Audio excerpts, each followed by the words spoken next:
Today on the Property Hustler Show, we're going to be talking about Canadian and U.S. real estate investing.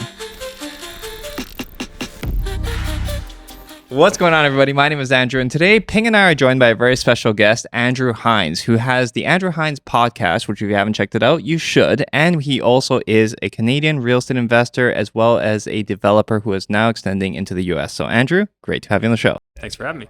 What's the elevator pitch in terms of why you might ever tell somebody that this has more potential than whatever we're doing here? I mean, I know there's some obvious stuff, but... Yeah, I mean, start with the landlord-friendly laws. Yeah. I mean, there's one very obvious reason. There's a societal hatred towards landlords that's really growing here in Ontario that isn't nearly as far along in certain states. Certain states it is, but it's more isolated to cities, say like New York City. Like you probably find that anti-landlord sentiment very prevalent there as well. So, I mean, there's tax benefits too, depending on which state.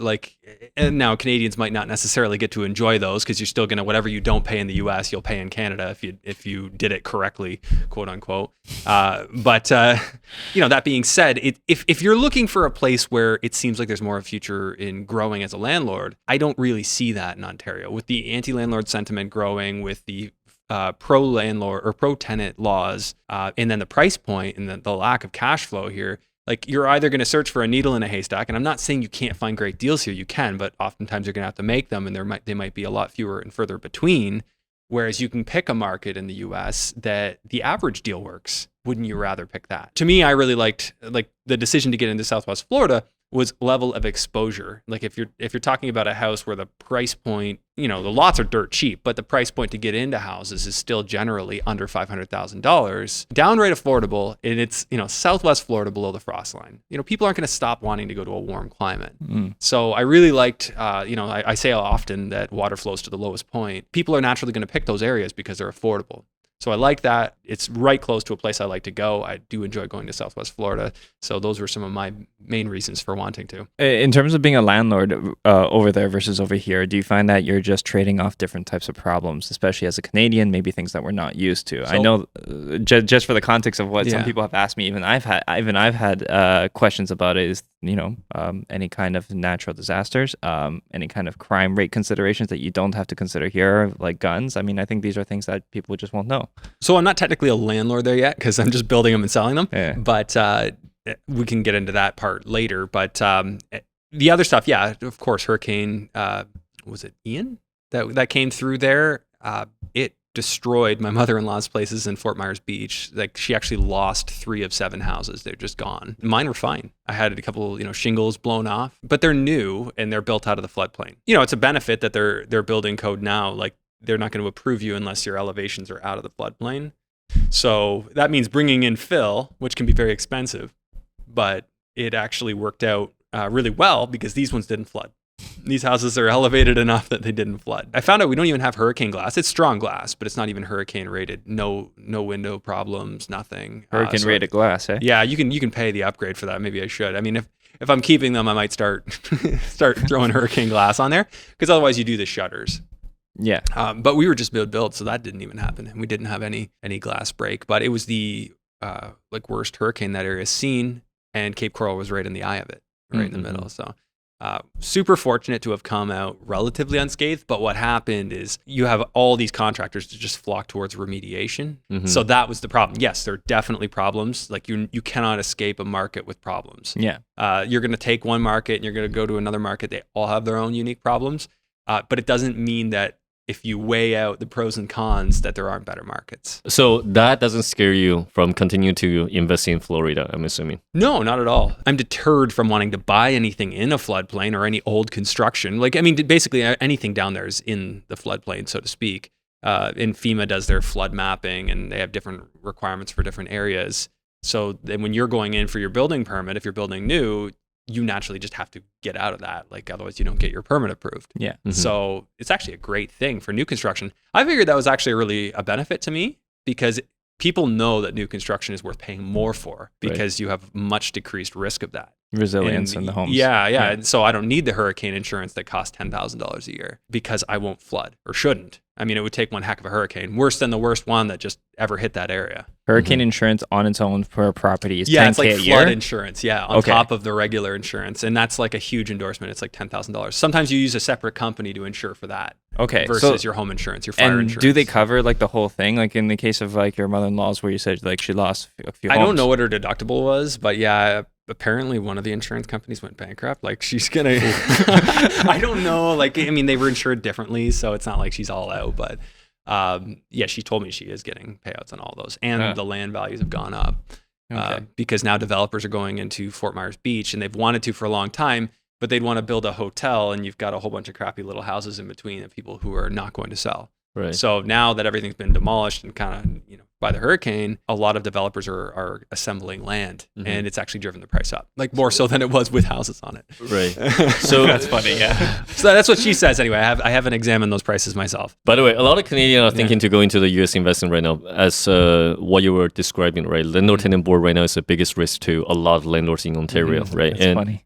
Why? It's because it's like landlord tenant board is the biggest risk to landlords. No, actually, seems like that's a a big statement. One. I mean, you combine that with the fact that you already don't really have any cash flow to begin with. So what happens if you've got landlords who are just putting their foot in the door and they have a tenant that decides to squat for a year and not pay? And it breaks that landlord. They don't have the money to cover the year because they're not as sophisticated. They don't know what they're getting into, and they also don't feel comfortable in the tactics to try and weasel that tenant out of there. I mean, give them a check to go away. Yeah. There's things that can be done, but I feel like a lot of new landlords, they'll just get scared right out of that game. So it's a big risk for them. Even for multifamily too, right? A lot of people are saying that if you can go up in volume, like with the number of units, right, to give you a bit of a, I guess, a protection.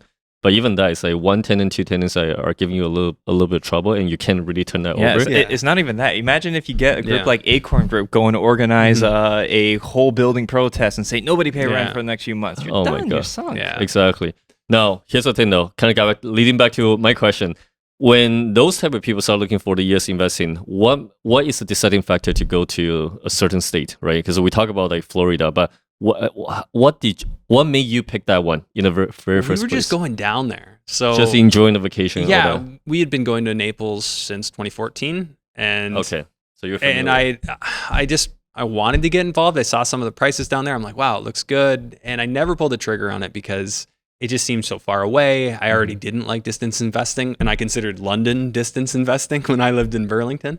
So basically, I just kind of sat on the fence with it. And it wasn't until the lockdown started where I said, I seriously need to make a plan to exit Canada if needed. I needed to have a plan where I could. So I started liquidating what I had here and preparing to take money south. We went down there for 3 months in 2021. And I started going to the RIA meetups and talking to investors. And it was the same thing as here. The low-hanging fruit, everyone's going after it. There's barely any profit in the flips, at least as advertised. And it was, you kind of have to either make your own deal or you get paid for patience, which the new construction thing spoke to me. So I heard a guy speak on stage and he's talked about new construction. I'm like, right up my alley. That's what I do. Like I've done many new builds here. I own a general contracting company. Very comfortable with that concept. A lot of people aren't. I'll get paid for being comfortable with something that a lot of other people don't want to do. And that's sort of been my angle with it. Not sure if I answered your question, but just going to that area and seeing the relative price point, it was just like a no-brainer. Like, why wouldn't people want to come here? Like anyone in Canada in that horrible winter would love to be down here, in one of these houses with a pool in the backyard. Yeah. Not anyone. Some people like the cold, but. Well, I mean, there is a lot of resistance to it because people talk about, you see how there's supposedly a lot of Canadians leaving. And I think the data shows that there are more Canadians emigrating than before. Right. Yeah. But relative, I think, to the increase is obviously still a drop in the bucket when you factor in how many people are coming in. Yeah. Now, all that being said, even from what we discussed earlier, it is hard for somebody to move their life over to the States, right? When you consider even the factors like family and everything you set up here, your friends. I mean, people have built lives and it's not so simple as to just pick up and move. But those who have the liberty to do so, I can see how the water would flow that way, right? And people would go.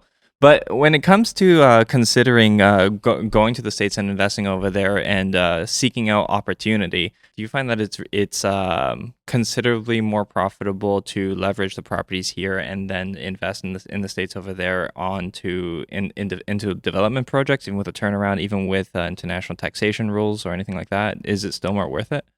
I'm not a huge fan of going high leverage in Ontario right now, Yeah. and I haven't been for some time because I've seen the writing on the wall with what they're going to do once they started going through all those races. I think that's an extremely high risk proposition to go high leverage on your Canadian real estate to invest in the US. What's the appropriate level of leverage? That's a question that everyone's got to answer on their own. But for me, I think that I did liquidate a bunch of properties to do it. And, I've also borrowed a bunch here. I don't love the currency risk when you're borrowing on this side of the border to lend down there. If there's a swing of 20%, that could kill the entire profit in a deal and then some. It's not perfect, and I don't claim that it is. I'm just open to going where the deals make sense at this point. From what I've seen from Canada, the insanity of the last few years, it's just it made me see that whether or not my friends and family can all agree that there's an issue, I see it, and I just want to be prepared. We have a home here. We don't want to leave for the reasons of friends and family, and we'll stick it out as long as we feel like we can. Of course, trying to spend as much time in the winter down south as we can. But going back to your question, no, I don't think going high leverage is the right approach. For me, it's more of a let's liquidate some Canadian assets and let's move some money down south and try and be balanced on both sides of the border or maybe skew towards the south side of the border. Because then one day, if you decide to get your investor visa, your E2 visa, you can go down south, spend 6 months plus a day, and then you just pay tax on what your assets are in Canada. Now there's some red tape around that, and there's some sort of disposition realized, and you'll pay some taxes when you switch over. But to be able to escape the Canadian taxes and maybe go to a place that doesn't even have state tax, and now your highest income bracket is under 40%, and it takes $500,000 US or more to get there, there's no question the grass is greener. Right. It's and you can find places where the deals make a lot more sense. Like if you compare the asset price to incomes, start looking in those areas, like where the asset price relative to the income is closer. Like there was a time in Ontario where I think it was like 3 years average salary bought the average house. Now it's like 20 years or something. Like, lifetime. Those are some of the obvious factors to look for, because if you consider that in Ontario or in anywhere, if you want to create more conservative minded people, I mean people who are focused on business and success and fending for themselves, you have to make it easier for them to at least get started. So buy their home, start their family. Once they're doing that, they're not going to be all into all the social causes or begging mommy and daddy government to pay for everything for them. Now where Ontario's going, they're making it. So I heard a stat the other week that you have to be in the top 5% of income earners in Canada to buy the average home. That's crazy. So if that's the case, then what we're creating is a recipe to create a whole bunch of socialists, because they're all going to turn to the government and say, you have to fix this for me. Meanwhile, they should be saying, government, stop getting in the way. You're the one that created this problem through immigration, taxation, and all the restrictions and red tape, obviously, which is a different rabbit hole we can go down. No. Actually, that rabbit hole I love, because there's a lot of stuff when it comes to politics and opinions and things that are happening that it reflects on the people's mindset. Like what you said about the mentality, which is obviously the mentality of a lot of people, which is government, fix these problems. A lot of people cry for that here. I feel like a lot of people cry for that, and there's not a lot of onus on oneself to to live in a certain way to resolve these issues. Canada doesn't provision the entrepreneur. Canada doesn't provision things so that people can build. They are in the way of a lot of things. They always try to golden standard everything, blanket solution everything, and it just doesn't work for anybody, or it barely works for anybody, right? Yeah. So that's what I think is happening. But do you think that the trajectory of these things can change? Because obviously you're still living here. You don't have immediate intent to move to the States. I don't think that you can change it. I think that at best you might be able to check out to some degree through smart professionals that help you, help you put assets and protect them, international trusts, or, setting up a tax shelter in another country, where you could still spend some time here, but maybe not be subject to all the insanity of it.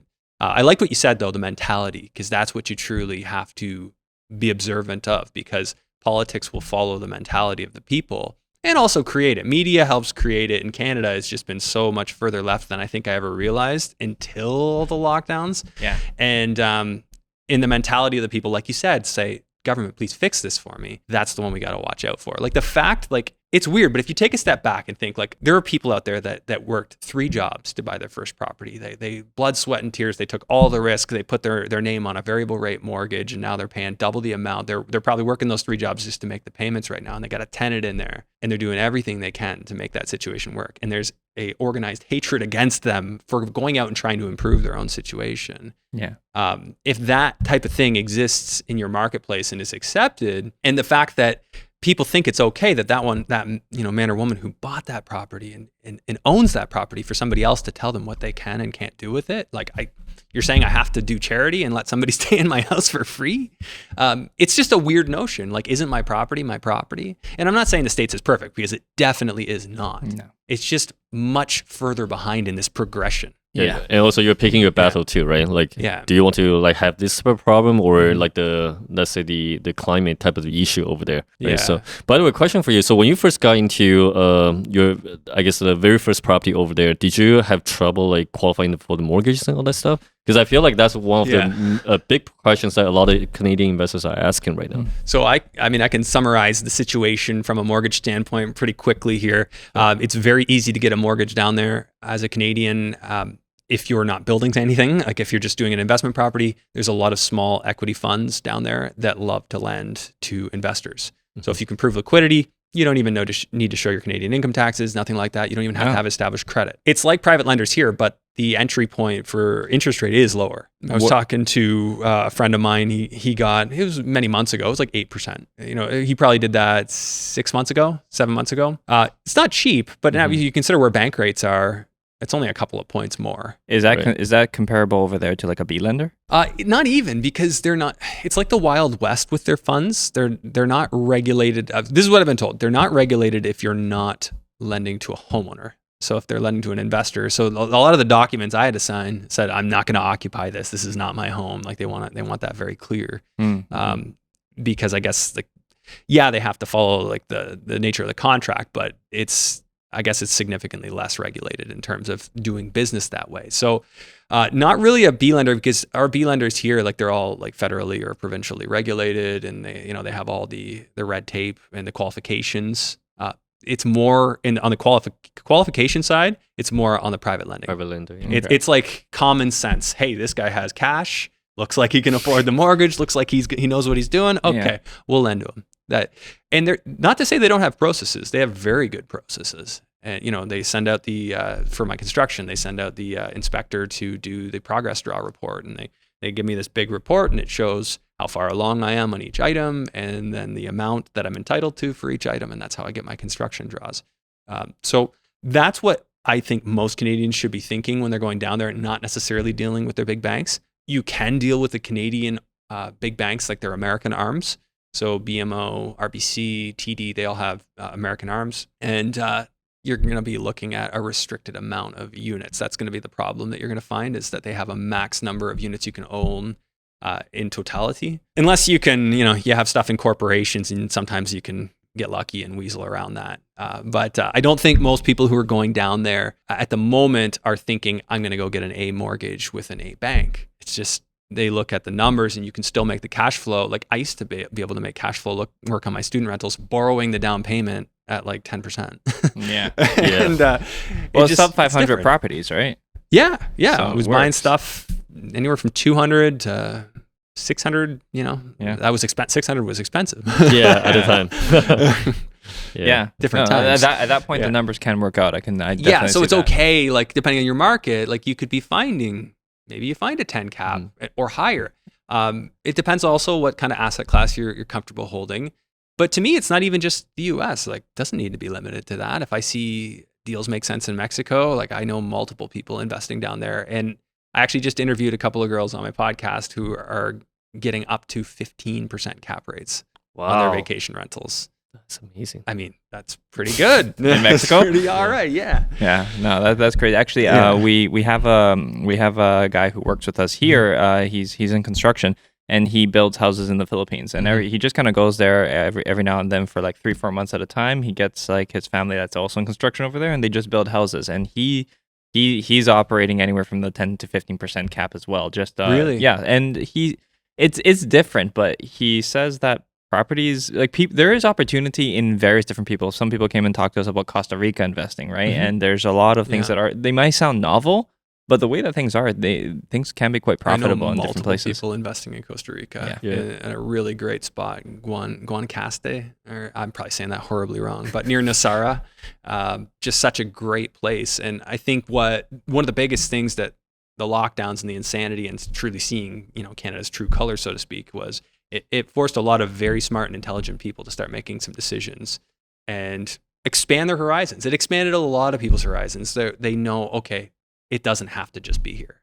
We can start investing other places too. If you want to stay in Canada and live in Canada and pay tax in Canada, you can still do all of that and still have investments outside of Canada. And I think the day and age where now you have communities, you can find a group of people that are already investing in a certain area and you're not in it alone. Like I have a little Cape Coral investors WhatsApp group that, guys I know.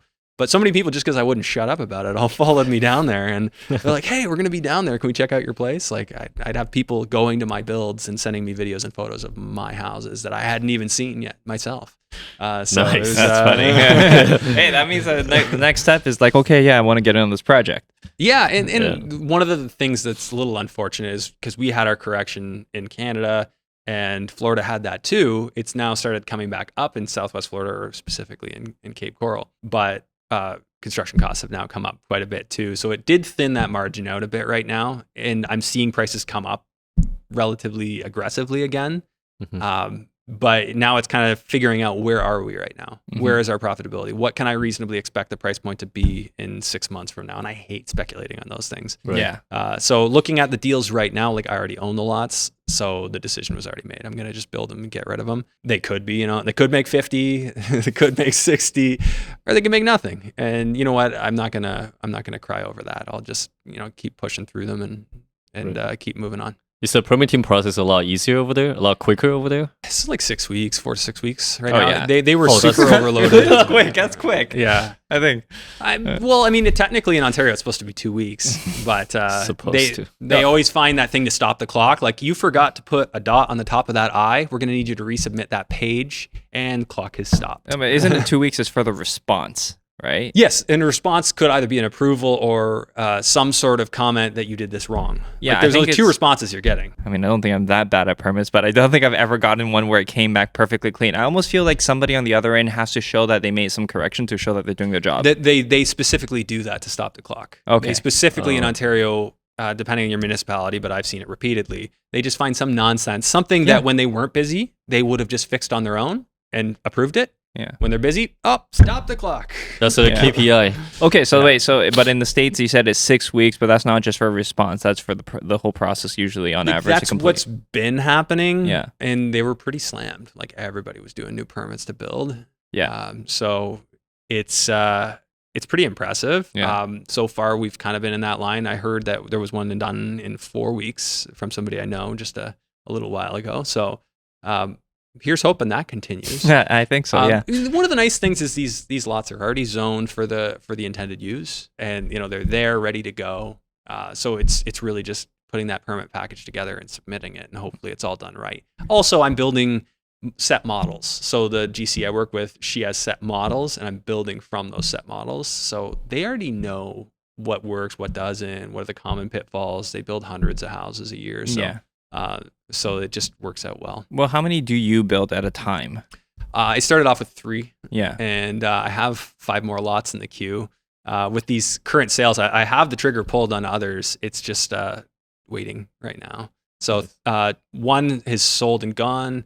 The second location is listed right now. The third location is sold but not finished. So, and the price is higher. So first and third locations, same house, slightly different finishes. First one is $515. This one sold for $533. All on the same parcel, or actually maybe cut that. This one sold for more. Cut that exact price because it hasn't firmed yet. Yeah. Okay. But so the trend is improving, which is hopeful, and naturally, I think any market has to realize the increased cost of building. And with so many people migrating to Southwest Florida and Florida in general, because they like the politics, they like the weather, it's in my mind bound to eventually acclimatize to the new environment. Well, I think there's more of an industry for it. People are also moving there, and it seems like they have the provisions for people to even build on, well, I wouldn't want to say the small scales, but like if you compare the U.S. to how things are over here, it's not like the U.S. has far more people who are looking to build 1, 2, 3, 4, 5 houses at a time, whereas here it just doesn't happen because at a small volume, it's sometimes not even worth it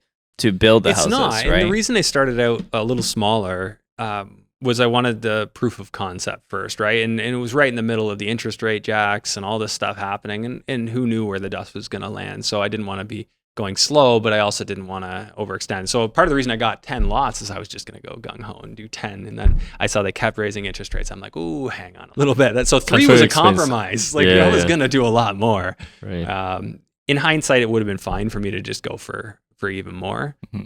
But it's nice to kind of see the first few, learn a few lessons, and now implement what I've learned and go from there. Yeah. It just sounds like the learning curve over there isn't as big as what we're expecting. It seems like things are more systemized over there because more people are doing it. Yeah. It's like things are a little bit more obvious. This is how it's done. Yeah, the fact that you can find a lot of information. Yeah, the fact that you mentioned that the GC already has the model home ready to go. Well, that's a little bit unique for Cape Coral. Oh yeah. Well, the reason is because that was like a master plan community that existed since like 1960 something, and these developers went in and they planned this whole massive. It's like geographically one of the biggest cities I think in North America. It's very sprawled out, and you just have 80-foot by 120-foot lots everywhere. And you'll have a 30-year-old house right next to vacant lots that go, for 300 feet in both directions. Just waiting for somebody to build. So they're all private owners. They're not generally not owned by a single owner. Like if you go into any street and you look up the owners, it's a different one for each lot, and just a bunch of different people land banking and waiting. One day it's worth something more. I got in at a good time for the first 5. They all went up like, 10, 15,000. Average purchase price now is probably around high 30s for the type of I'm buying. Just, dry lots, not on a canal. But because of that, there's a market for GCs, like because you have all these private owners, they just buy lots and they just need houses that fit on an 80 by 120 lot. And you just have countless of them, versus that model wouldn't really make sense here because there aren't any vacant lots pretty much sitting anywhere. And if there are, they're part of a master site plan that's being newly done by one developer. So you just don't see the common model like you do here in Ontario down there. Interesting. Does that make sense? Yeah, I think so. Does that mean that the construction is getting more and more expensive though? Down there? Yeah, if there's a lack of GCs. No, they have it's here that you have that, like the lack of GCs that have set models. Oh, that's why. Okay, down there, any one you go to is going to probably have a list of like 5 at least that they build. Hey, here are the ones we build. You're looking for something 2,000 square foot. Here's one that works for that. And you'll see you'll see the different ones from the different GCs. They're so similar. Yeah. And that's the one negative I'd say is you kind of got to just be thoughtful and not building the exact same thing everybody else is. If somebody's looking to go over there and build some kind of multi-residential, right? Is it, have you looked into that at all, or is there any kind of red tape, or is it easy to do? So I had a guy on my podcast a little while back. He was looking at one. You do not really find any multifamily down there at all. Really? Why? Anything really south of Sarasota, you just don't find it unless you're on the Miami side. The explanations that's been given to me is that there's just so much land here. There's so much room to sprawl that they didn't need to build tall. Multifamily makes a lot of sense when you need density, but if you look at a city like Cape Coral, you just don't really need it. You have cheap lots, and it's a lot cheaper to build there than it is here. So I think it hasn't really been needed until now, but now it's going to be seen more. And more thing you'll see like apartment style, like condos. Like you will see that. But single owner sixplexes, almost never. You will see a side by side, like they call it a duplex there. Technically, it doesn't fit the description of a duplex legally, I don't think. But yeah, side by side, semi-detached on one lot. You will see that. So okay. It's just not a lot of the multis. If you go to Sarasota, then you can start finding like more 8plexes, 10plex, 12plex, or St. Petersburg and Tampa. So you can get that too. But I actually was just looking at one. I reviewed a deal. It's not going to be profitable, so I'm not going to pursue it. But unless they drop their price like half. But it was going to be 4 or 5 buildings. I'm forgetting off the top of my head, 6 units a piece. But they'll go condo status. So they did have one of them that did have a common owner. So it's definitely possible. It's just not that common down there. As far as red tape, I haven't been through the development process enough with that. But I would suspect that it wouldn't be the most difficult thing. I just, I'd have to go through the process to comment on it further. That's interesting, especially in terms of because I would have thought there's always a gap when it comes to affordability. Because if ownership is as such that you're saying, then that means that rentals might not be as prominent, and even if there are, I'm assuming rents are reasonably affordable. They have been. Yeah, they're up, but they've been very affordable. Like I think what you're commenting on is really just it's generally been more affordable down there. They haven't needed it, but maybe now as things are changing, maybe there will come more of a demand for that. But right now, when people can still get, for $2,000, they can still get a detached home or a semi-detached home. Yeah, how cheap do you need to go? Right? Yeah, and that's why like as a monthly rental, I think like the most my best one would do is maybe like $3,500, unless I like decked it out and staged it and did something really crazy. It wouldn't really cash flow. So it's just a different animal down there. It's not like here where you're gonna like our renter class is gonna grow. Their renter class is gonna grow too, but I think they have a really strong base of home ownership too. Not that I've seen the stat. I would just say like you can either afford it or you're not doing the things to afford it. Yeah. It sounds like being a developer or builder are a little bit more profitable than just investing in straight to the rental properties over there. Yeah, like actually building the properties, that's what I saw the money being in down there. Like you can get into Airbnbs and short-term rentals, and you can get into developing properties or flipping properties. Any of those things would work. I don't see the coast anyway as being a great long-term rental play for Canadians qualifying at these semi-private rates. I don't think it's going to be as good. Not to say it won't work ever, but there's probably better markets to pick. Yeah. Also, the property tax is extremely high over there. They are too. high, yeah. I got really silly assessment on the first one I sold just based on when I sold it. So it's like start of the year, if you're mostly done, now you're paying full pop on property tax. Wow. And it's a little silly. I've heard Texas is worse though for property tax, but 2 states that have no state income tax. So, give and take with that, I'd still take the higher property tax over our income tax. I don't think a lot of people will. Are you still in the process of acquiring more properties, more land to build, or like what's your next move? Next move is going to be bigger. So I've got my stuff here, like the hospitality stuff too, which, we're talking about expansion into the States and, what next moves there are on that side of things. But in terms of the single house developments, yeah, sure, I'll still buy more. I'm going to keep watching where the numbers go, and I have a good relationship with my GC, so there's no reason to not, keep that chugging and keep that. But I definitely want to go bigger, look into acquisitions of more development sites or sites that can just be improved, right? I've always been a value add guy. Like I want to go into stuff and be able to create value in that and turn it into something that cash flows really well. So, whether that be just more camps, because I think actual like trailer parks, like not glamping like we've done here in Ontario, actual trailer parks are a great investment in my opinion down there, just because what could be more affordable. And that also is another reason probably you don't see so many apartments is it's even cheaper to have a trailer park and just own a trailer. I always found those to be so fascinating in terms of an investment. In a similar model to the way sometimes people look at car washes and laundromats. And but trailer parks are apparently quite lucrative. We went to the States and I met some people who were into that type of investment industry, and the numbers seem great. Yeah, so I went to the meetup down there, the Southwest Florida RIA meetup, and I was talking to one of the guys that hosts it, and he bought a trailer park in that area, like the Fort Myers area, and he was like, it was like a learning experience to him. He just did a presentation on it. He's like, it's the easiest asset I've ever owned. Yeah, it's hardly anything to maintain. It's like you need to kick somebody off, you kick them off, no problem. He's like, there's nothing to do. Like the maintenance is next to nothing. You cut the grass, provided your infrastructure is good. And he was saying he was like something like an 11 cap on his. The prices had gone up since he bought his, but he was just singing the praises of it, saying, best asset he'd bought. Any investors in Canada that wanted to kind of get into the real estate game right now? Because I understand that right now your focus is pretty much in Florida, try to acquire more land to build. But people who are unable to actually make that move to the States and they want to start their real estate journey, in Canada, in Ontario. Mm-hmm. What's your recommendation? Well, first off, you gotta make the deal.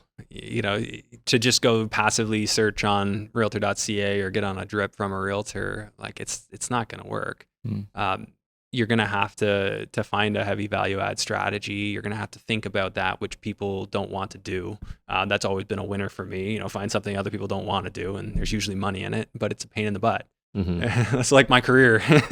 Just do the things that are a pain in the butt. But latch on to really intelligent people and what they're doing and what's working well here. And I know that that sounds very generalized, but not everybody can do what you guys do, and you flip properties, right? So not everybody's going to have the exact same contact list. Not that they can't go build it, but it isn't going to be the easiest thing they ever did. They're probably going to make mistakes, and Ontario's less forgiving right now for mistakes. Right? Established guys are going to have a lot easier time than new guys.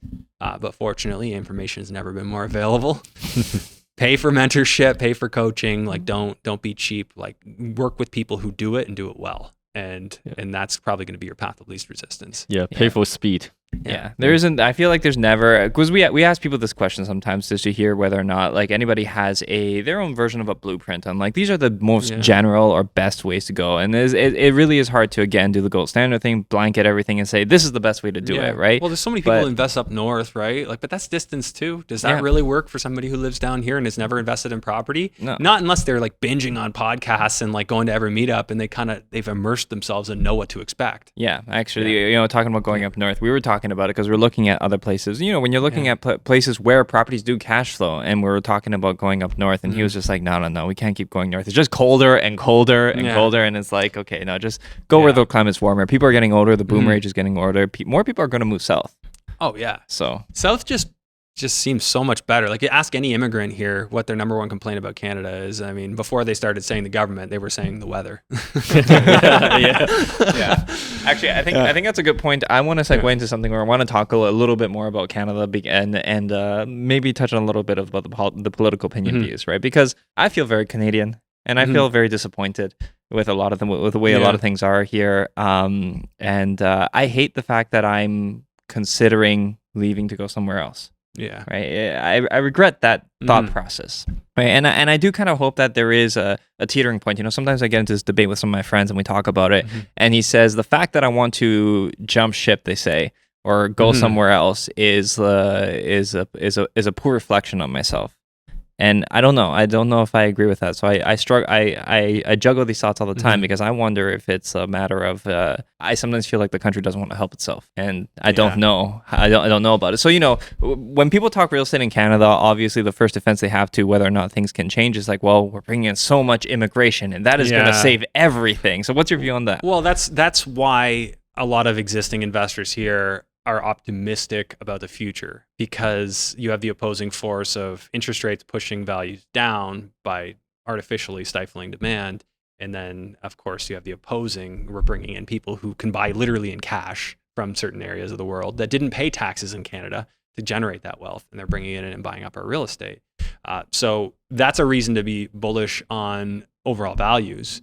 But being able to weather the storm and, in the way that goes, only the sophisticated or those who make themselves sophisticated are probably going to survive that. Yeah. Because the volatility, the interest rates, the tenant mentality, those things are going to make it tough. So you're really going to need to be honed in on a really good team if you want to make it work here as a landlord long term. But I see an amalgamation. I think that the pattern that we're seeing is taking us towards just large funds owning a bunch of real estate. You'll have your owner investor class that's a lot of large corporations and funds, and then you'll have the 80% of Ontario that are renters, or 90. This is where I think a lot of existing real estate investors are really reveling in today's time, because for those who have tenants that are leaving, their rents just jumped up in some cases by like $800. Oh yeah, you can if you've owned property for a handful of years and you're turning over units, things can be good. And if you just hang tight, and especially if you attract good tenants and not problematic ones, I think that it could be a really bright future. In that regard. I mean, there's still going to be a weathering the storm element to that. Yeah. But, like, we're in hospitality here. We've got a glamping resort, or glamping campground, which we've sort of turned into a resort, and then another resort that we just bought. And, that's a separate set of laws and a different dynamic altogether. You're not necessarily getting landlord hate as an investor in that kind of thing. So it's not like I'm all out on Ontario. It's just if I'm going to grow somewhere, it would be not in this province. Like there's even other provinces in Canada that would be a better fit, much better fit in my opinion. A lot of people talk about Alberta. And everyone's talking about Alberta, and apparently Saskatchewan's got quite favorable landlord laws, and so there's other places you could look at. Still more north. I know. See, that's where I'm at. I had a decision to go distance, and I'm like, am I going to go to Edmonton south, or am I going to man. go south? I prefer to spend time south. I like those areas better, so why not invest in what I like? Yeah, And, we've done a lot of due diligence on Alberta and even like the New Brunswick, right? But those are like the two popular responses for Canadians who are leaving Ontario to invest in other places. Yeah, but at the same time, it's just like the appreciations in there is very like investor focused right now. So we're just a little concerned about the fundamental of the economy, right? If people are not actually migrating into those areas and the price keeps on going up, what happens if those investors start looking elsewhere? All of a sudden, like there's no exit. So you think the appreciation's investor driven? I believe so, actually. Yeah. Population. You don't think their population's growing? It's not matching? Have you looked at stat? It's steady going up, but it's just like it does feel like kind of like what happened with Brantford actually. Brantford. All the investors talking about it drove it up. Yeah, it drove it up. With Welland too, man. I gotta stop talking about this stuff on my podcast. You guys talk about it, we all talk about it, and then it all goes up in value. No, but that's what we're seeing, and then we're thinking about like if we want to ever consider remote investing, right? Like go to the south.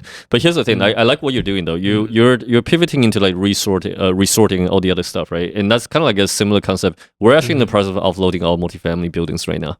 Offloading them? Offloading them because we want to increase our cash reserve and try to figure out what is the next move for us, right? But also the reason why we stick to the flipping business since like 2018 is a little bit because we didn't see enough cash flow anymore, right? Because everybody talk about few $100 cash flow with the assumption that the tenants there's no issue with the tenants. They're going to pay rent. Yeah, they're going to pay rent especially on time you guys too. being Hamilton guys. Oh my God. This is where you have those battles, right? This is going to be a place you're going to have those battles. Yeah.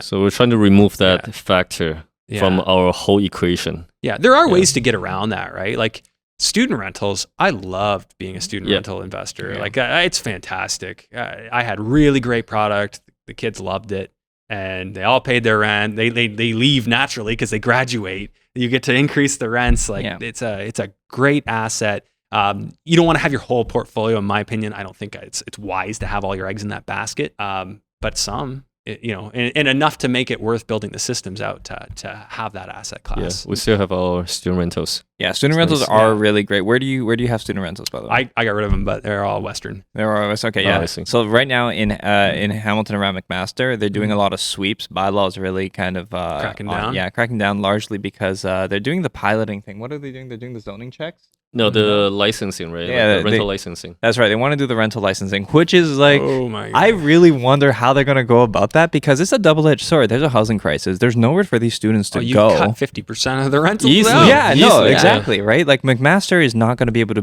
like, McMaster student residence is a drop in the bucket compared to the amount of students they have. The one thing when I looked at student rentals for Mac is just the price point.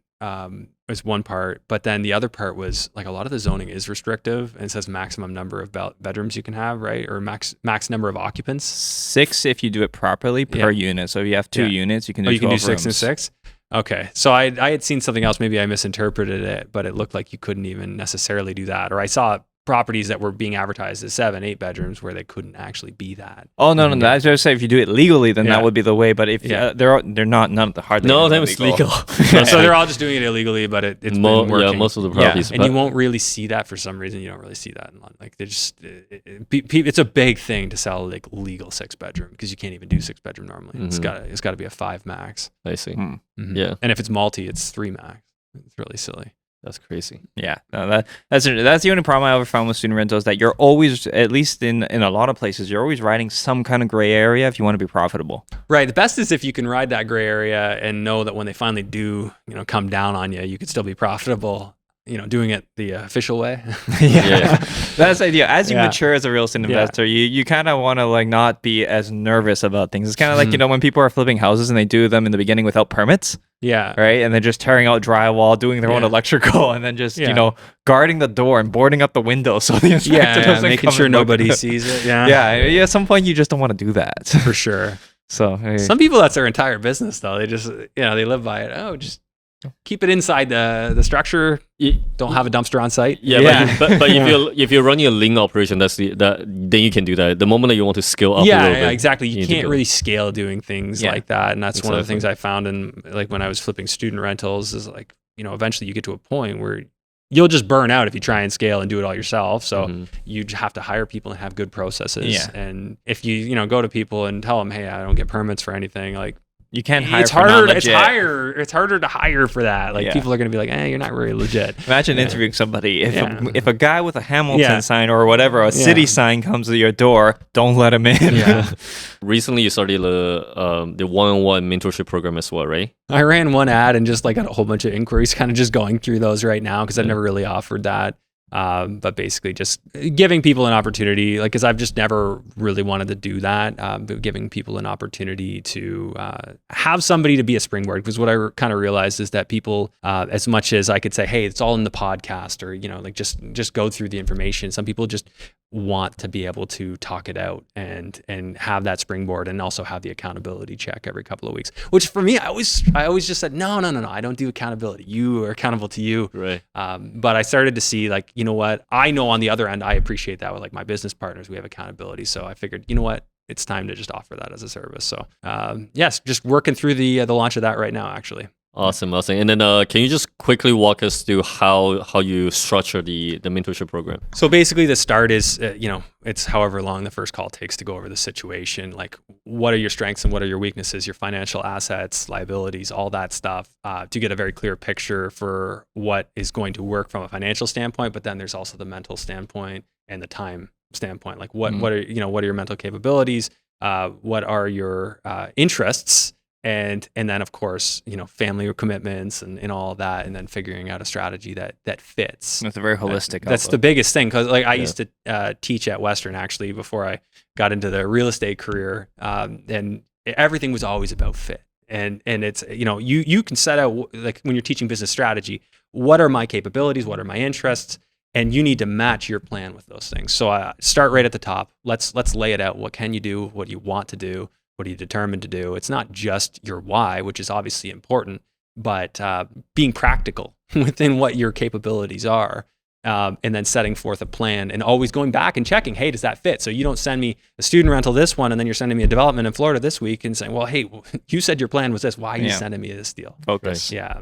So it's otherwise it's unstructured. Like, I mean, we go through that at the beginning, and then we're always going back to that. And then, the biweekly, it's a biweekly session for 6 months. And it's just going through, what new progress there is and how we're adhering to the plan. I see. Okay. So it's pretty much anchoring the first 2-3 weeks to kind of understand their goal, and then try to work backwards.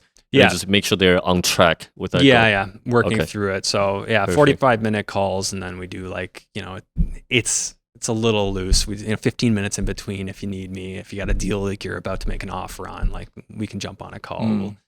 So that's like kind of on our system. Some weeks you'll need it, some weeks you won't at all, and kind of just do it that way. So awesome. It's a very responsive. I'm not taking a ton of students. I'm kind of aiming for 5-6 at a time.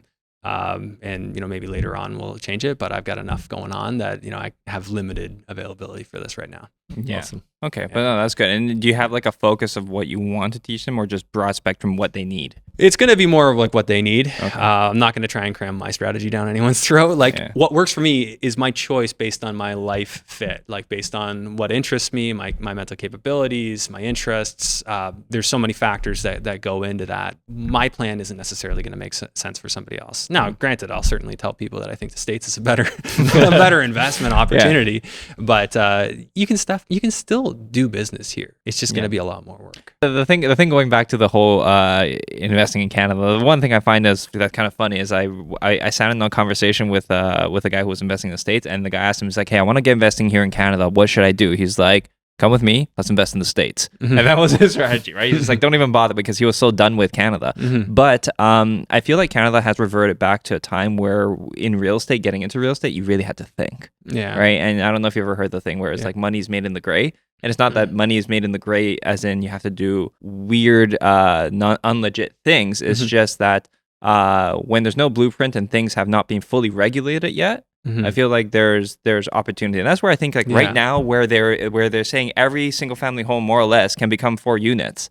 I feel like there's tremendous opportunity there. Huge. And Huge. And that's the type of opportunity where now it's like before as a real estate investor, I would never look at properties that didn't have the potential to be multi-unit, but now I can look at almost any property and under residential financing go into 4 units. That's money. Huge. Yeah, so the 3 unit is so that was Bill 23, right? And even the municipalities, like they were basically given you don't have a choice. But I sold one of the properties I sold. It was a duplex already, and the new owner got my permission to apply, and they sent in their plans for 3, and they're like, we're not honoring that. Like, we're not doing it. What, really? Yeah, they're like, we're not doing it. But then soon enough, I saw permit approved, and they're sending stuff back and forth. So I don't know. It's being resisted a bit by the municipalities because obviously they don't like it. What city? That was London. That was London? Interesting, yeah. Yeah, so I mean, it seems to be working now though. So yes, I agree. Like, this is when I ask people, what are you doing for cash flow now? That's the most common response I get. Yeah. 3 units. That's where the money is. Yeah. Because if you can add $2,000 a month in rent to a third unit. You're good. Yeah, it's changing the dynamic. Right. The duplex conversion doesn't work anymore, but the triplex for now. Yeah, and ADUs, if people can find a way to cost down on it, like a lot of contractors who own property that they can, there's a lot of these properties that have massive parcels of land that they're sitting on, right? And they'll have these giant backyards. Some of them like have these garages that can be converted to coach houses. I mean, there is opportunity coming about. It's gray because it's still being pioneered, right? So I feel people need to figure it out. So you're saying that's kind of a gray area because it's still a little unknown. Clear. It's uncertain. Yeah, exactly. It couldn't be more ambiguous. You got London saying, we're not doing that, even though the province just said it's a done deal. Like, you can do this. So there was naturally going to be that time period where it's going to take the market time to reflect the values of these units, because it's unclear. So yes, you're right. This is now a time where you can probably make some money, and it's going to adjust as it becomes easier and easier to do the 3 units. It will become more and more expensive to do so, and less lucrative. Yeah, exactly. So now's the time. It does seem like now's the time, and if you got the mentality of me, you'll do it and then you'll sell it. Here's the thing. My concern with that is that you can't really sell it to the buyers who are not investors. No, you can just sell it to investors. Exactly, but then there's a market for that. Go talk to the Rockstar guys. Yeah, that's true. There are brokerages out there that basically just train investors. And I used to sell my student rental flips, and I had a company for that, and then we'd sell them to like Toronto-based realtors that basically just had coached their clientele on, these would be doctors and lawyers, people with no time. And hey, this is an asset that'll cash flow and appreciate over time. You don't have any time to manage or do anything, so we have a done for you turnkey product. There is a buyer for that. Yeah, of course. Yeah. No, white glove, hands off, turnkey. Yeah, especially if you're residential mortgages, right? Them getting into the commercial stuff and the reporting annually and all that stuff, they're not going to necessarily want to do. But any professional that has never invested in real estate could buy one of those fully managed student rentals and have no issue. They're not going to have as much cash flow as maybe I would doing it my way, but they don't need it either. Some people are not looking for They don't need it. Yeah. Right? Yeah. They want the long-term, reliable, and they know in 10 years from now, their cash flow is going to be better than it was, day one. Yeah. There is actually a I want to say class of people, but there's a lot of people that are being coming out of universities, very highly educated, scoring some jobs that are performing pretty well, and they're drawing significant salaries, and they're looking for they're so engulfed in their work that they don't want something to invest in that they have to think too much about. And if they're not too interested in stocks, and real estate is kind of where they want to go, they need something like that. Yeah, so there's a market product. for it. Exactly. 100%. There's so many people out there that are sitting on money that are just not sure what to do because they see what's happened in the market. Huge opportunity to go put a deal together and get attract a partner. Like obviously the newbies today, like they're going to have to put in that work. You pay a coach, learn the deals, attract a partner or funds, and put the deal together that way. But it's definitely doable, and there's plenty of money out there that wants to find a good deal. Also, we haven't came across with one person who invested in the States and said that, hey, I regret it. Right? Everybody said no, like we should have done that way earlier. Yeah. Well, I did invest in 2012, my first time investing in the States, and it did not go well. Oh, really? So if you asked me before, maybe I'd say I regretted it. But even though I don't really say I regret learning, like, I got burned, but that led me to be able to do this with confidence the second time around. Right. Was that also in Florida or Ohio. Ohio? Yeah. Good investor state, actually. Yeah. Good landlord laws. So how did you get burned? If you don't mind me Property asking. manager stole my money. Shit. Oh, That's bad. Yeah. And you end up selling that property, or? I gave him one of them. It got destroyed, flooded. Oh It was a shit. 2.5 story on a river, dead end street. The water line coming into the house got smashed right before the meter. Well, actually, these cokehead tenants he put in there had bypassed the meter. But then somehow it got snapped and just poured water into the house. Like the fan blades were sagging. Like the whole house was just mold up the walls. and how do you steal money? He took my renovation money and just never renovated, didn't finish the renovations, kept like $8,000, and then he took the money he collected from the tenants, never gave it to me. Yeah. Wow. And so that was sort of his, Aren't his approach. property? I know we discussed this before on another podcast, but like property managers here, as long as they're working directly for landlords, they're not regulated. Whereas property managers largely in the States are regulated. Yeah, you got to So- have your license as a license. realtor. Yeah. Yeah, so when they're stealing money like this, there should be a lot more accountability or something. Well, some I form have of recourse. the feeling this is like Youngstown, Ohio. I'm sure like there's just no enforcement of any of that. Mm. It's wild down there. Like to your point, the licensing down there, that I don't like. It's almost like Ontario's more conservative in that regard. Like you need in a Ohio permit. specific. Florida. So in Florida, you need a permit to take your cabinets off the wall. Like yeah, because you're supposed to bring your electrical up to code if you take the cabinets off. If you want to get your air conditioner changed, you need a permit. You want to change your roof, permit. Like everything needs. But is it easy to get like online? Maybe there's an app for I it. think they can just do those online. Like if it's just a roof, or if it's just like if you're just replacing in kind, then I believe it's just a quick. But do people do it? Is the question. They do. Yeah, they do. Yeah. Actually go to a permit store yeah, to change well- an AC? Yes. And your cabinets. Yeah, and the reason they do is it's become like any buyer expects it. Oh, because there's Yeah. a record of it. Yeah. Oh, We see the AC was done in 07 or whatever. It's going to need to be done soon. Like the transparency on the information is just. I see. Are there is correlating better. inspections? Yeah, they have inspections and everything. Wow. Their taxes are through the roof. That's why their property taxes are insane. I'm sure that's a big part of it.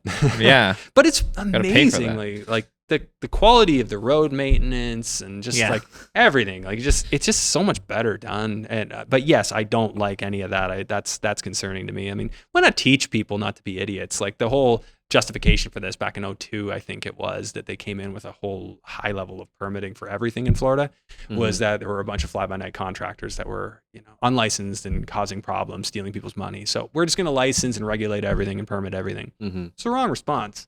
The right response is to teach people to be accountable to themselves, to make better decisions. To okay. Yeah. Well, I can't remember if it was in Florida, but weren't they having like the trouble there where they were having a lot of like not offshore, I guess like Mexican and illegal immigrants find that working too. there, and that was part find of that like too. the issue, right? It could be. That's not what I've been told when I've talked to contractors down there. Like, yeah, it all changed back in like 2002. Like this is. And they said it was contractors ripping people off, which now if contractors do, like to your point, they can call the city and like get their license suspended. Like my friend's actually going through that right now in Miami area. Yeah. I see. It's kind of like how here you can just report the realtor for whatever. And Yeah, it goes on there. it's Yeah. I mean, that part is a benefit in Ontario, that you don't have to go through that you can get away with something without a permit. Like down there, you can still do something without a permit, but you almost don't want to. Yeah. Because then when you're going and doing your insurance questionnaire, they're going to base everything off of what the county's website says. Yeah. True, So true. so for hurricane insurance, for your home insurance, 10 years is the max you're going to get on a shingled roof. The insurance company is going to make you change that roof. Yeah. So that part, but that's a product of the change that happened in 2002, right? If it hadn't happened, you could say, I think it's about 10 years old. Well, no, we can see exactly how old it is. But okay, so basically, if you do things without a permit, and then the insurance company, you have a claim, and then they find out about it, then it can cause you some problems, right? Yeah. Yeah. Yeah. That's interesting. So it changes the dynamic there. Yeah. Yeah. To your point, there's different problems, but I think it's still Yeah. a problem. Although, like, being able to just get everything done right, I think that concept sounds a lot nicer. A lot of people like that. Yeah. I mean, I don't think it justifies the action, but there are positives to it for sure. I mean, the fact that they require me to build the floodplain, I would have wanted to anyway, because I'm, practical thinking.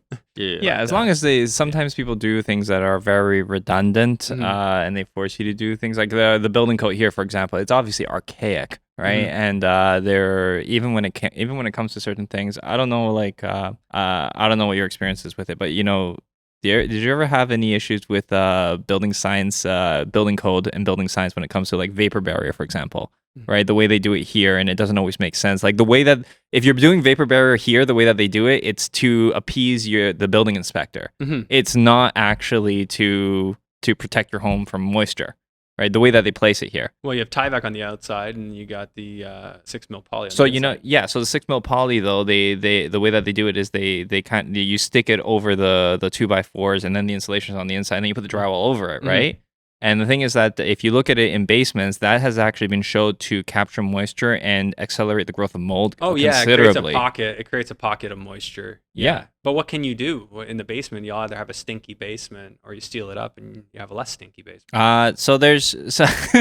No, I mean you can do it. You can spray the wall. Like that's probably spraying the wall would give you a perfect seal. Yeah, that would be one thing to do. But the thing is that it's literally, I think it's worse anyway. Is all I'm saying. And according to a lot of the building science stuff that you might read, they're saying that it is worse to do it. Look at it this way: like we're engineering building requirements. Like you have the proper air exchange, and seal, and have to meet all these rigid standards, and because of that, there's a baked-in cost for all the engineering, all the inspections, and then that building materials at that level cost more to make. How many homeless people are we going to have that just can't afford one at all because of the fucking requirements? Like, wouldn't it be better if we had some houses that were being built that didn't meet all those standards, but at least people had a home? Like, I mean, it's fucking crazy. It is stupid. And if you look at like what they're doing here, that's what I'm saying. Like, we were just trying to do a video just for like search engine, right? We're doing videos sometimes for search engine. And one of the ones we're doing was about Oakville, and we're trying to figure out some of the negative things about Oakville. One of the only negative thing really about Oakville is that homes are so bloody expensive, right? But if you look at the infrastructure and everything is like superb. The schools are great, parks are great, the streets are great, everything's are just great. Everything works, right? And it's present. So when you have high taxes, and like you were saying in Florida, how they tax for everything, they have building permits for everything, and you pay taxes, but the infrastructure you're saying is great. Yeah. Right. And I'm assuming with the hurricanes, everything is constantly being a little renewed. Oh yeah. There you go. So you have all that happening. So yeah, I mean there are things that come along with high taxes that as long as you can see it and it's not causing resistance in the way things work, like as long as the permits are easy to do. Yeah. I hate the permits here because it starts that way, and then you get comfortable with it, and then it's not so easy to do, but it's become the norm. And that's like Canada in a nutshell with just about everything. Like, everything for the lockdown got like that. it just that was the wake up call, because I could see from day one exactly where it was all going. It was like it was so obvious the way it was going and exactly what would happen. I was talking about the economic fallout on my April 2020 second podcast of the month. I went through the whole thing. What's going to happen with inflation? Like, you can't shut down businesses. This is going to bankrupt people. All the things I said. And how am I that accurate? No, it was obvious. These people knew what they were doing. They intentionally didn't care. They went the direction they wanted to go. Well, listen, it's either complete and utter stupidity or complete and utter genius, right? It's I think it's genius, because look at the way they had the whole world do the exact same thing. Like, the interconnectivity of the world was never so clear as with that. And then any like those African presidents that were like talking, bashing, the narrative, lockdown. Yeah, because they see what's up. They disappeared. All of a sudden this guy died in his sleep, or, he's been replaced with this new leader. Like, that shit was happening. Dude. And it changed my perspective on the world. And that was why, it's like, okay, well, we'll start with going to the freest place on earth. And I don't know if it really qualifies for that, but I think of it as one of them, at least in mentality. That's all America. You can think over there. You're allowed to think and not be worried and act free. Yeah. They will fight it eventually, and they are making progress the same way Canada made progress. And progress is not a positive thing, obviously. But they're, like I said, further behind. And it will take, their parents teach their kids down there about freedom. They teach them the value of it. Here, parents send the kids to public school and get a public education and indoctrination. So you believe in the Canadian narrative, which makes the Canadian dream is no longer a thing, because it was just educated out of people. Question for you. Yeah. Do you think you're going to be raising your kid here, or like the homeschool, or you're going to send your kids to I can't imagine a world where my son goes to private or public school. Yeah. I don't know how I could ever do that. My girl went through Montessori, and she wants to send her kids to Montessori. Yeah? Yeah. Montessori, I think that'd be a solid thing. Like, we want to get him into something ASAP, because he's a year and a half now, and we need some freedom back. do you follow this guy named Ryan Panetta? Do you know him anyway? He was on my wife's show actually. Okay. But I've never followed him. I heard good things. Okay, yeah. So we look into him a lot, largely because he also started in house flipping. So he has a similar journey. So we look a lot into the way he perceives things. But he also mentioned recently, actually, he did a video. He's just like, we decided that we're gonna homeschool our kids because we kind of looked into the education system. It seems like just a really expensive daycare for people, right? Well, and it's just what they're teaching your kid is the bigger problem for me. Like, your stretch is nuts. It ain't free. Like, it's not free. There's nothing free about it. They have a goal in mind when they take your kid there, and they want to make a good little obedient taxpayer. I don't that's their funnel, or whatever the flavor of the day is. You know, obviously we've seen a lot of crazy stuff lately. So I thought like the sweet spot would be, like how they used to do it. Like, go find a bunch of people on your block that are just pissed off with everything. Hire your own instructor and educate them. Like, do a you need a sense of community, but they're disrupting the sense of community here so much. Yeah. So well, and I think in a lot of ways, because we have such heavy immigration, like it's like there is no cultural identity to Canada anymore. Because the people are coming in here and they want to make this what they came from. They don't want it. They don't want to assimilate any multi-generational Canadian values anymore. And to a degree, like at a certain pace, that works. But when you do it at 1 million people a year, all flocking to these areas, it creates challenges for neighbor A to get along with neighbor B because they don't come from the same place. Yeah, and you're doing it at such a fast pace. It's not a melting pot. It's more just like everything doesn't get seasoned. Clumps. It doesn't. That's what happens. It's like you get the clumps. You don't get everything melting together nicely, right? Because it's too fast. Like, picture this. Like, I think Indian people are some of the nicest people I've ever met. Their culture, like, everything you have to offer, like best price, like you have to, like, and multi-generational Canadians, a lot of them don't like that. Like, they don't want to like get into that kind of thing. There's nothing wrong with the way the Indian guys approach, but they naturally have friction because of that, right? And it's kind of like, my brother's wife, very Canadian white girl, and it's like in her family, you kind of know it's taboo to talk about money. They just don't really talk openly about finances. One of my Indian family members is just like, oh yeah, what do you do? How much you make? Right? And it's just like very blunt. It's just like, is it good money? Right? Like, it's okay. I love it because like I'm half Greek and I'm half Chinese, right? And like the contrast in that, the Chinese side of my family, it'd be all like, that's an are you making combo. money? Yeah, exactly, right? But it's like, are you making money yet? And then they're just like, if you're just like, oh no, not that much, it's like, why not? Right? And generally that stuff, works out and it ends up being, as long as it's done at an appropriate pace, you kind of learn the cultural values of these different groups and you can integrate. But the pocketing of different groups and they that actually makes a lot of sense if they can do it. You have Chinatown, but then you're not really integrating, dude. You're not really. No, that's the thing, and they're doing the way the government is meddling is so counterintuitive to everybody actually getting along, right? For example, the whole thing about not actually ignoring people's differences as opposed to celebrating them is the first way to actually emphasize the differences. Because training people to just pretend like everybody is just like absolutely the same is freaking ludicrous, man. It causes separation. Yeah, I think the biggest thing like it should be focused on is people coming in with common values. Hey, like we believe in working hard, respecting people's freedom to worship who they want, treating people with kindness. Like, there should be a common values entry test. If you don't agree with that shit, I'm not a communist. You aren't coming in. Right? That's the thing I don't think they're doing, right? It's not really a common values test.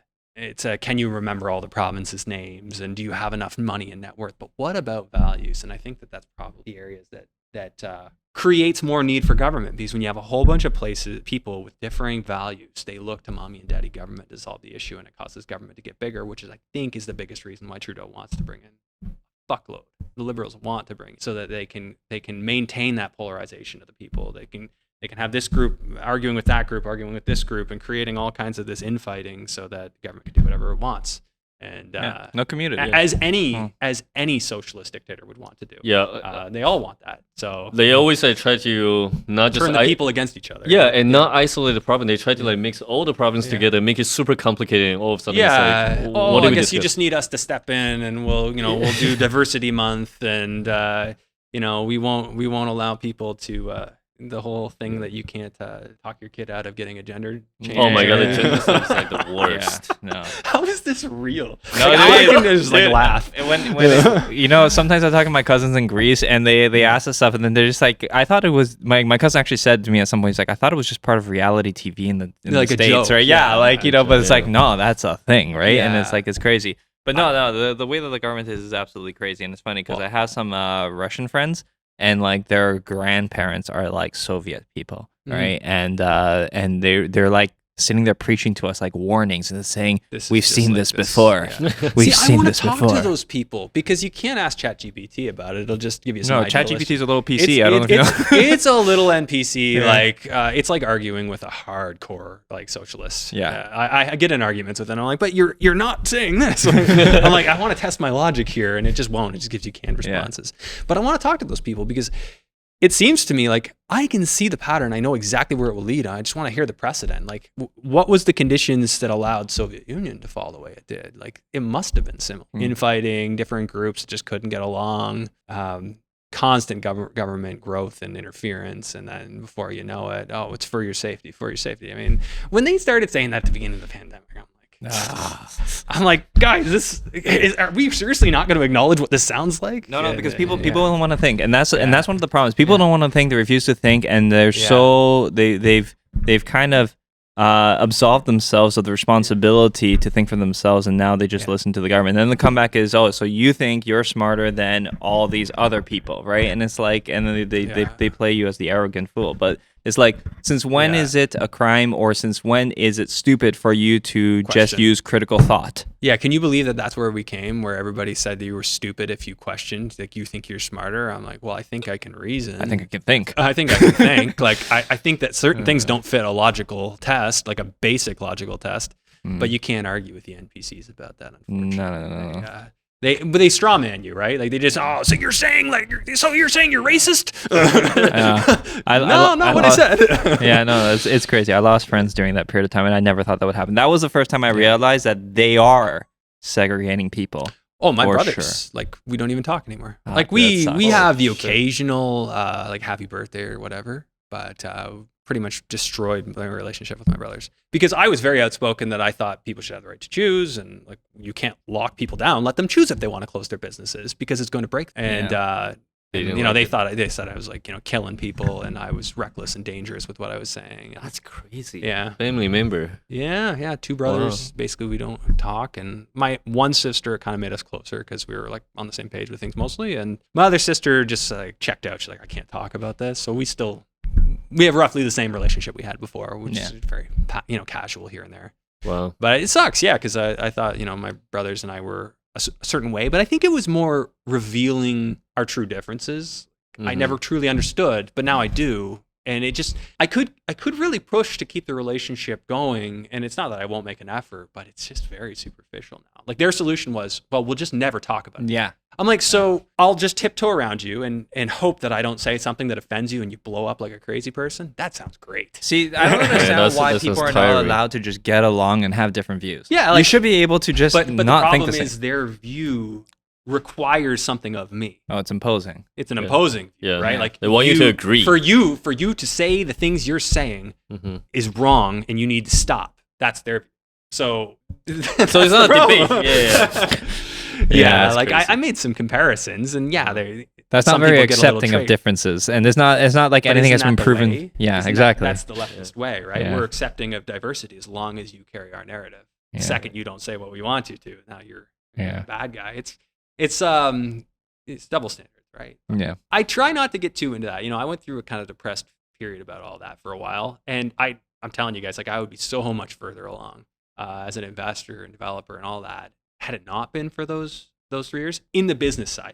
I think knowledge and understanding side, I really grew a lot personally, but it was a huge distraction. It still is. Like making the decisions I made, liquidating, I never wanted to sell it. I wanted to grow it to a massive portfolio, and then, oh shit, this is going down. Yeah, no, it is this way. But you saw what happened with, like, you remember Matt McKeever, right? Like he went off, right? Yeah. Like and went to do what, like some people looked at it just like they thought he was crazy. I don't think he's crazy. I think he's just ahead. He's ahead of his time. He did something very bold right? And 100%. like people, I respect the shit out of him for what he did. Yeah.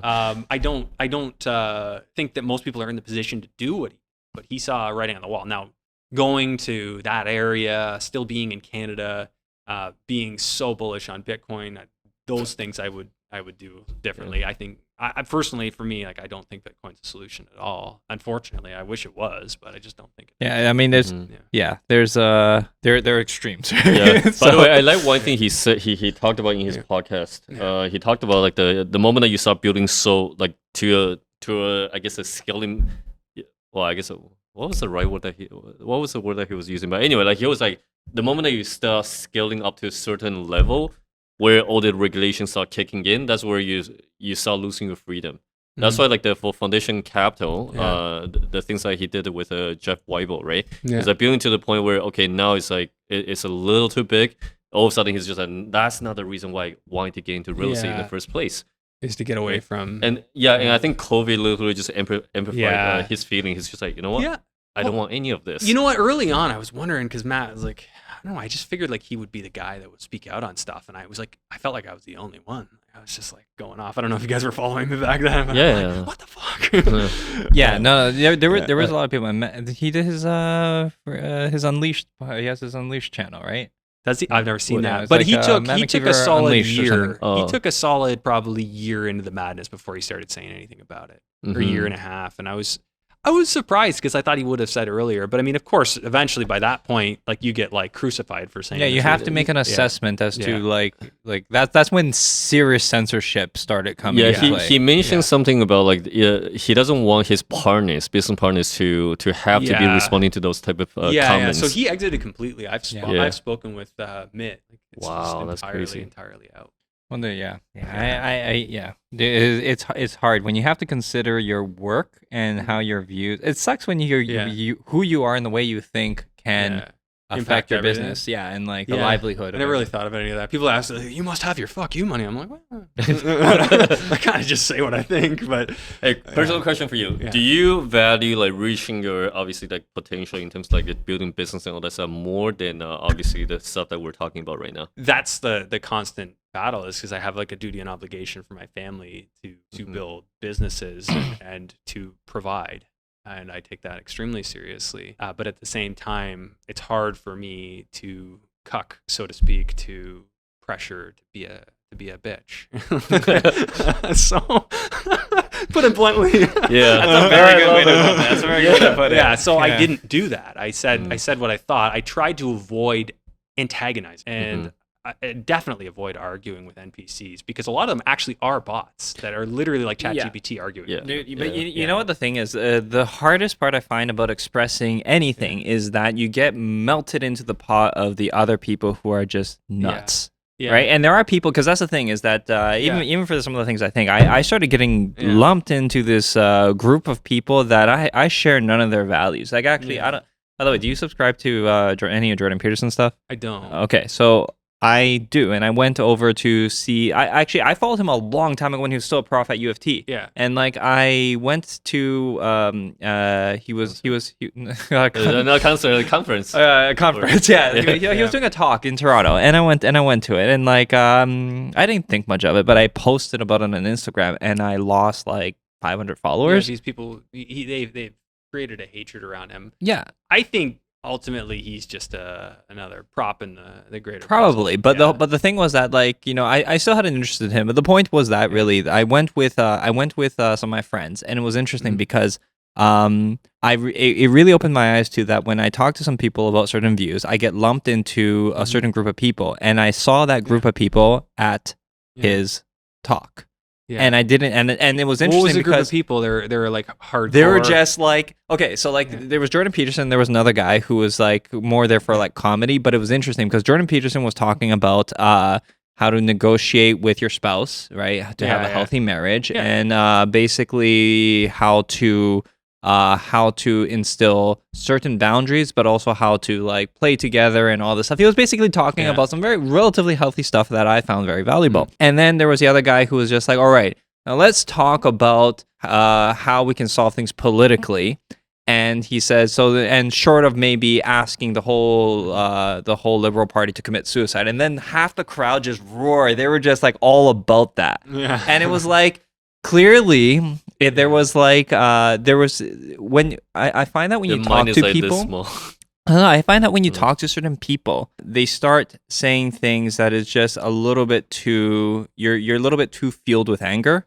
It removes your credibility of objectivity. Oh, yeah. No, the left-right fight is just like a false dichotomy. Like, I think they're ultimately both heading in the same direction. Well, yes. That's the reality of it is like, look back, and I know some people would argue this, but nothing's really stopped progressing in the left direction. No matter whether you had 8 years of a conservative and then you had 8 years of a liberal, whatever, it's always gone the same direction. Maybe it slowed a little bit with the conservative, or paused, but it did we ever make ground back up? I don't know. No. Maybe you could argue.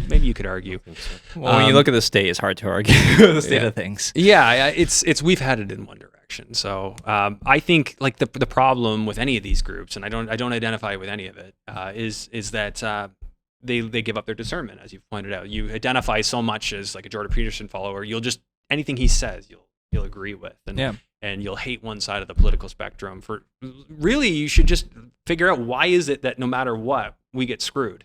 Yeah, and start asking some more important questions. Exactly, right. Yeah. And that's where I find that people are interesting in terms of what they think. Because when I went to this, I found like there were some things I liked, some things I didn't like, and I disagreed with. And my friends who went there, you could tell that they heard the things, like he heard them say, like he had this one line. One of my friends, he's a little bit scorned by women, or he has a little bit of scorn towards women, and he said this thing where he heard him say that his wife say in the talk that when Jordan has his door closed and he's in the study, I don't bother him. Maybe I bring him some food once in a while, but I know that that's the boundary. But I know when he comes out, this is our time together. And his takeaway was find yourself a girl that won't bug you. And it's like, dude. Yeah. So the point is that sometimes people go and they seek what they want to hear. Yeah. And I find that when you express those conflicting views, people have a tendency to lump you in with those people. And it's like, we're not the same. The problem is that if you have one comment, or you go to a Jordan Peterson event, then you ultimately get, like you said, lumped, and they just assume that, and you're either for him or against him. Like, there's always this dichotomy. You're either for the right or you're for the left. Well, what if I'm for neither? What if I'm not for either side of his argument? What if I have no part in that argument? No, or just interested to hear him talk, whatever. Yeah, like what if I, and people don't have the ability to reason in like large quantity.